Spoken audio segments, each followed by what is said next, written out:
So, you got 20 grand to spend, and you gotta put a smile on your face.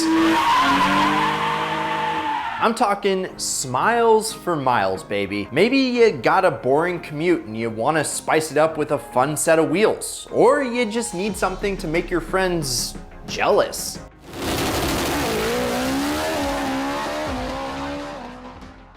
Well, guess what? You've come to the right place, because in this video, I'm gonna show you a whole bunch of the most fun cars you can get for 20,000 bucks or less. And one's even a rocket ship made by Lexus.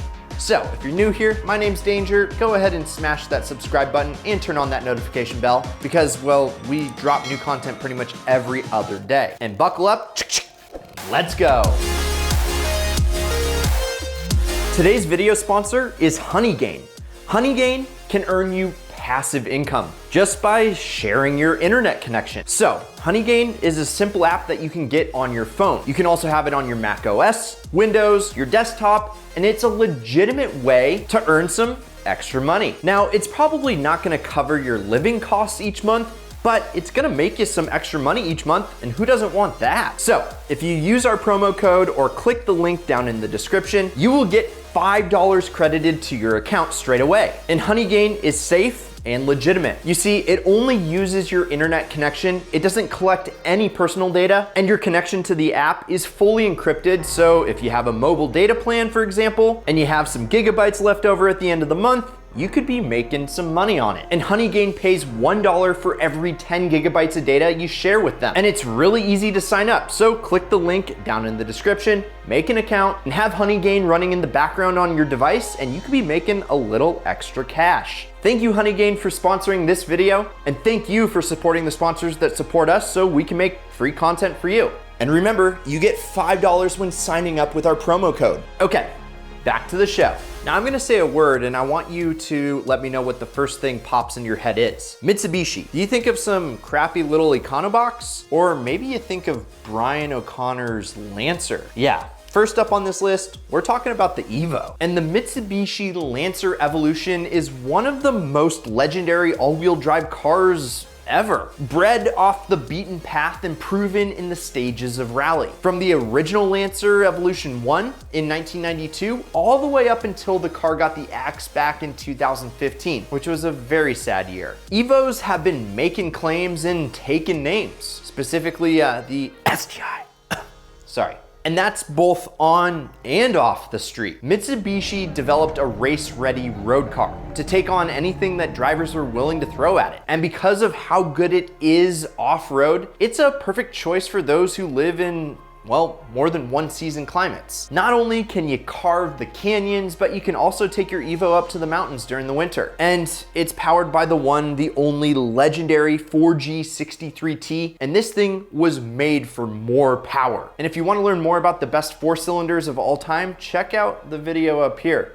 It's definitely ideal. But sadly, all good things must come to an end. And in 2015, the Lancer Evolution got, well, nixed. So ever since then, your only option was to go to the rival Subaru. But if you stick with an Evo, you're gonna be rewarded with one of the most fun driving experiences of all time. Offered in both an auto and a manual, the Evo X is one of the best cars for the money, hands down. Throw down 20 G's and you can have yourself a killer low mile example. But what if you're not a huge fan of the 10th gen? Well, you're in luck, as you can find higher mileage examples of the Evo 9, like this one with 134,000. And sure, they're asking a little bit more than 20K, but if you negotiate like a pro, well, then you can definitely get it below 20. And since both of these cars have both ceased production and demand has started to rise, prices have gone up and show no sign of stopping. So you might even make money owning an Evo. And depending on how much your Evo appreciates, or you just appreciate the Evo, depending on how you look at it, you might be able to then afford a Porsche. But a Porsche is way more than 20 grand, isn't it? Nah.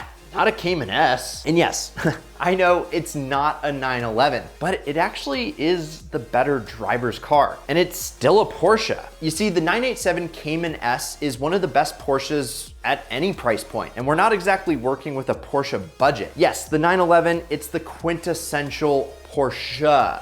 But the rear engine design of the 911, it's flawed. Fighting physics, the 911 just loves to push its rear end around corners if you lift off, which you never should. While the Cayman, on the other hand, well, it's mid-engined. It's pretty much perfect. So the problems that come along with the rear engine 911 are non-existent with the Cayman. Some people even prefer the Cayman over the 911 because of its handling characteristics. Hence the reason why the GT4 is pretty much the ultimate track weapon, not the GT3. So you pair a well-balanced mid-engine chassis with a solid 3.4 liter boxer flat six, plus it's light and nimble, that 295 horsepower feels like a whole lot more in the S trim. Because yes, it doesn't sound like a lot, but it's good for 0 to 60 in less than 5 seconds.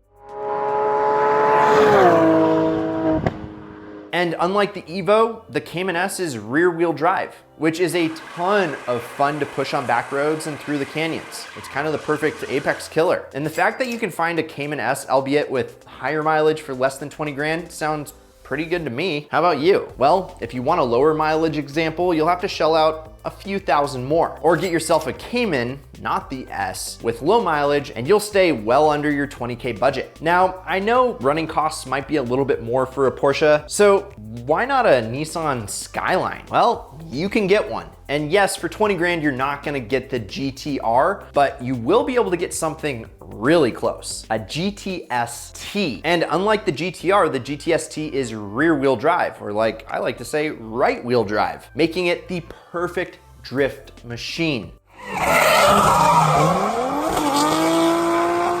Or show queen if that's what you're kind of going for. But cars were meant to be driven, so don't make it a show queen. And two-stepping that legendary RB motor is way too much fun. Although it's not the RB26 found in the GTRs, it's the smaller RB20 DET, which is pretty much just as tunable as the 26, but it's a smaller 2-liter package. Now the GTS-T can be had in the coupe form like the GTR, but also 4 doors. A sedan. I mean, talk about a sleeper. Now, the somewhat tricky thing is well, a GTS-T, you can't just find it at the good old dealership. They actually have to be imported from Japan, and they're gonna be right-hand drive, which means you have to back through McDonald's drive-thrus, which is definitely worth it for the dollar menu. But anyhow, you may be able to actually find one for sale in the States that was already imported, because that would be a gold mine since it costs roughly $5,000 to $8,000 to import one from Japan. Although there's nothing quite like that car coming off of the boat and you seeing it for the first time and being the first person to drive it in the States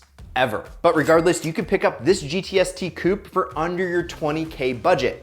And with over fenders and a bunch of other JDM modifications, this car is ready to party.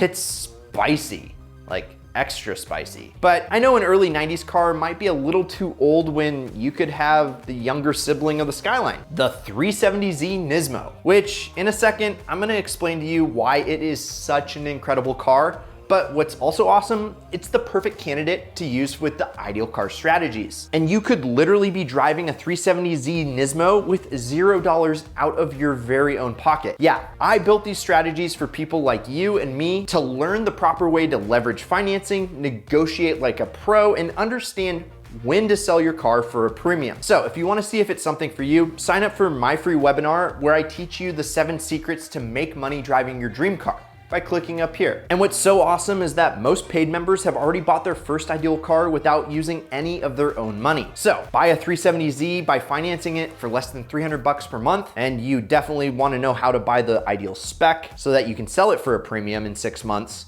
And then you level up to something like a Nissan R35 GTR. This is just a quick glimpse under the hood of what the strategies are and how powerful they are. But life's too short to drive boring cars. So click the link in the description down below and learn the proper way from me to not only own, but enjoy ideal cars. So, why is the 370Z Nismo so incredible? Well, if you wanted a Skyline in the US 20 years after the R32 first came out, you really didn't have much choice. The R32, well, it wasn't legal to import yet in the US. So you kind of had to just shell out like 100 grand on a new GTR. Or the smart money pays a fraction of that and picks up a 370Z Nismo. Today, you can get the Mac Daddy top of the range 370Z Nismo for your budget. And it's a good one because Nissan threw in the big 3.7 liter VQ, good for 350 horsepower. And really, Nissan just took the Nissan 370Z, sprinkled a ton of hot sauce on it, and made it much better, like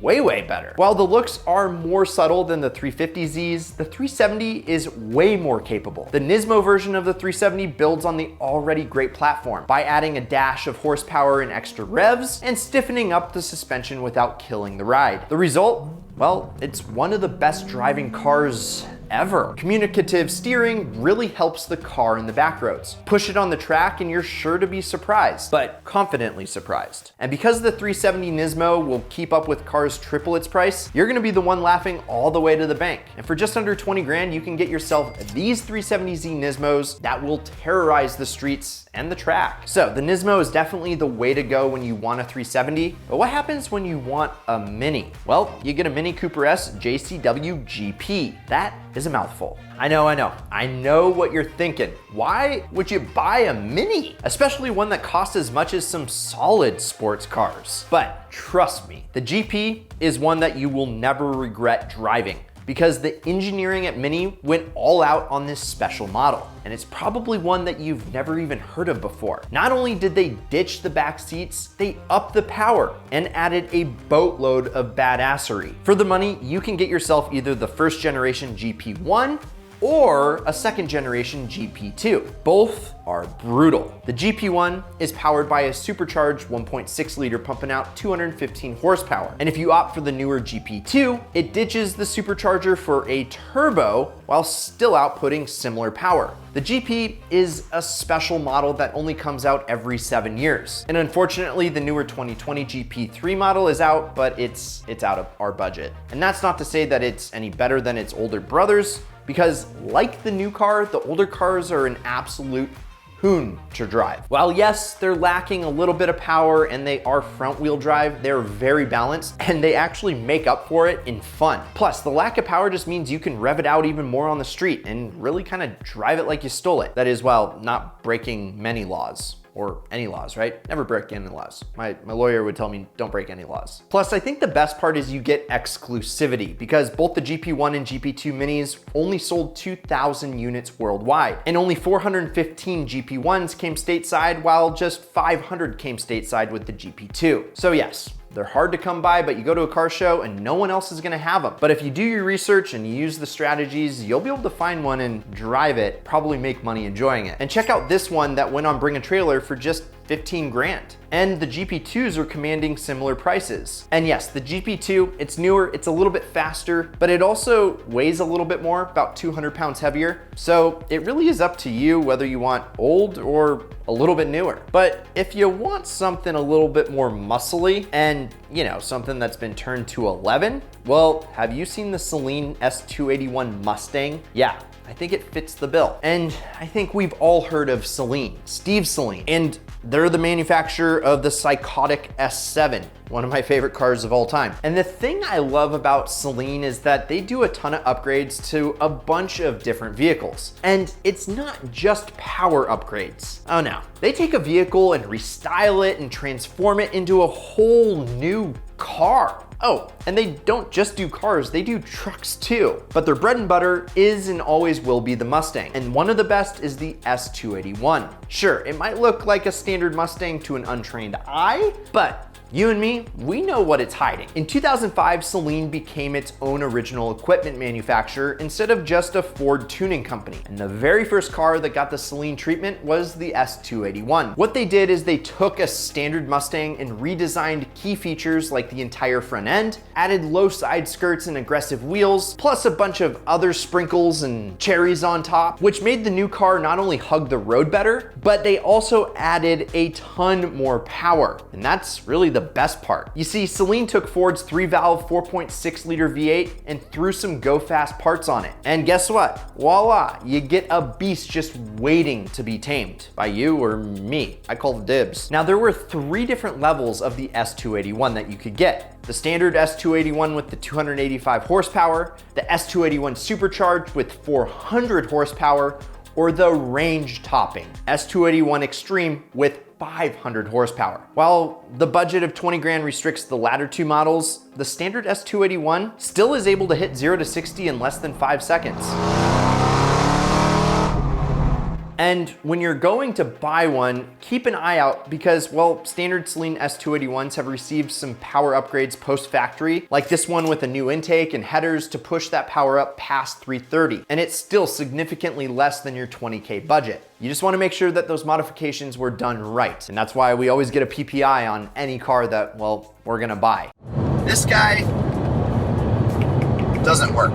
Plus, the fact that that car only has 29,000 miles on it means that most likely people appreciated it and it was more or less their garage queen. And let's shift directions because we're talking about supercharged V8s and let's talk about a manufacturer that probably also made your lawnmower. Yeah, Honda. And they have the S2K or S2000. And by now, I'm sure that you and all your friends, and heck, even your non-car friends know about the S2000. It's the Alpha Miata with more power and VTEC, baby.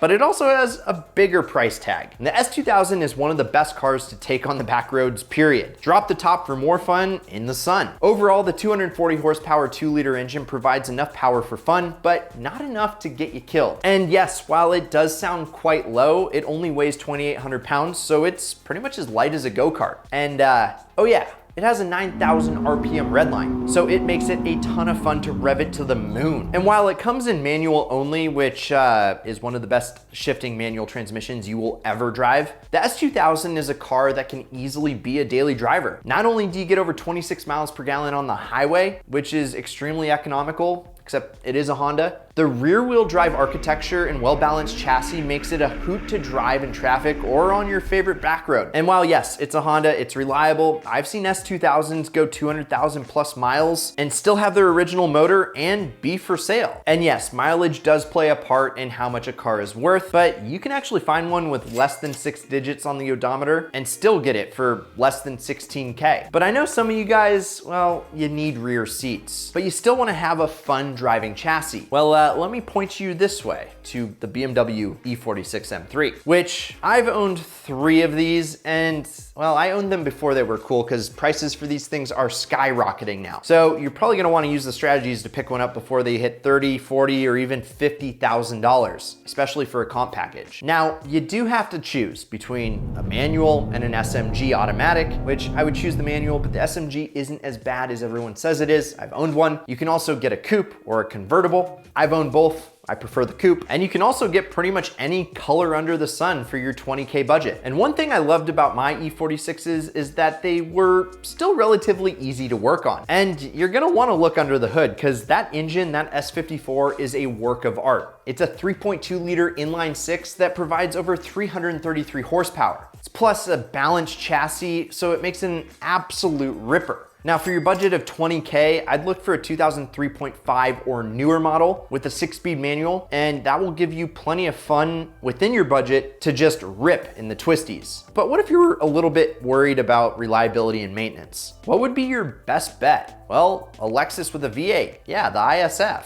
And some of you may not know what the ISF really is, and it's pretty much Lexus's BMW M3 rival. They stuffed a big 5-liter V8 with 416 horsepower under the hood, powered the rear wheels, and added this athletic attitude to an average luxury sedan. The ISF has Toyota reliability with Lexus luxury, and a brutal engine ready to be straight piped.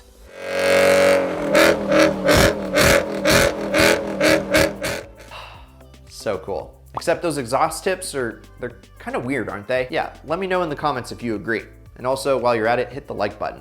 Let us know that you like this vid. Because when you blare that symphony to you and all your neighbors, you can go 0 to 60 in just 4.4 seconds, which actually makes it the quickest car on this list. But that's not what this list is all about. It's about having fun driving. And with stiff suspension and grippy tires, plus you got that responsive 8-speed paddle shifted gearbox, the ISF is really a blast once you open it up. And since it's a Lexus, it's gonna be reliable. Sure, some other cars on this list are cooler or arguably better looking, but I doubt any of the others are as reliable as this $19,000 IS350. With less than 130K on it, it's just barely broken in. Now, if you're like me and you want to put a smile on your face every single time you turn the key on your $20,000 car, which is like $287 per month for a loan, I would have to go with either the Porsche Cayman or the Honda S2000. But let us know which one you would go with down below, or if we missed one, which, you know, I mean, there's only so much room on this list. Let us know in the comments. And again, if you're new here, my name's Danger, this is Ideal Cars. Please subscribe, turn on that notification bell, and also hit that like button if you enjoyed the vid. And if you wanna watch that webinar where I put all this blood, sweat, and tears into teaching 7 secrets on how to make money driving your dream car, click the link down in the description. But if you're not gonna watch that, do one thing for me, keep living the ideal lifestyle.